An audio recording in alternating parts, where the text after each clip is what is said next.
Hi there, Internet! I'm here today to tell you that your brain lies to you. Not maliciously, it thinks it's helping. Which brings us to our question. Why do you stop noticing smells after a while? They're still there. Why does your brain tell you that they're not? The why is actually simple. Experts in biology and psychology and volatile aroma compound physics, aka the science of smells, all pretty much agree that you stop noticing a smell after a short while because your brain wants to concentrate on scanning for new and potentially hazardous smells. Sharp or gross scents may indicate that a dangerous predator is in the area, or that there's a disease at work, or that the thing that you're about to eat should under no circumstances be eaten. If you stick around a particular scent, your brain figures it already done warned you about that one and thus frees up its processing power for logging new scents and changes in scent intensity. This is called olfactory adaptation. How your brain accomplishes this type of sensory adaptation is more complicated.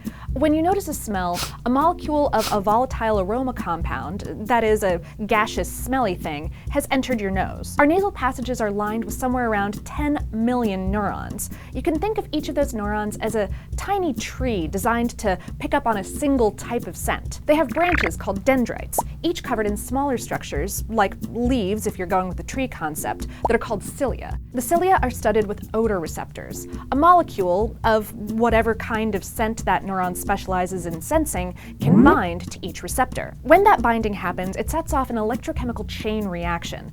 In the end, the neuron sends an electrical impulse through its axon, metaphorically its root, up into your olfactory bulb. That's the part of your brain that processes scent stimuli and sends the information on to other parts of the brain. Very basically, the more molecules that bind to a given type of scent receptor throughout your nasal passages, the stronger the signal to your brain will be, and the stronger you will perceive the scent to be. But we can adapt to a scent's presence within a few breaths. Researchers think that there are a couple of things going on here. First, in those tree-like neurons in your nose, at least one chemical plays double duty in both helping send electrical impulses to the brain and in stopping those electrical impulses. The culprit here seems to primarily be calcium ions, if you were curious. The second thing going on here is that there's some kind of feedback loop among your nasal neurons and your olfactory bulb. Researchers aren't precisely sure what's going on here, but we do know that it happens because they've conducted experiments where they've only exposed one nostril to a scent.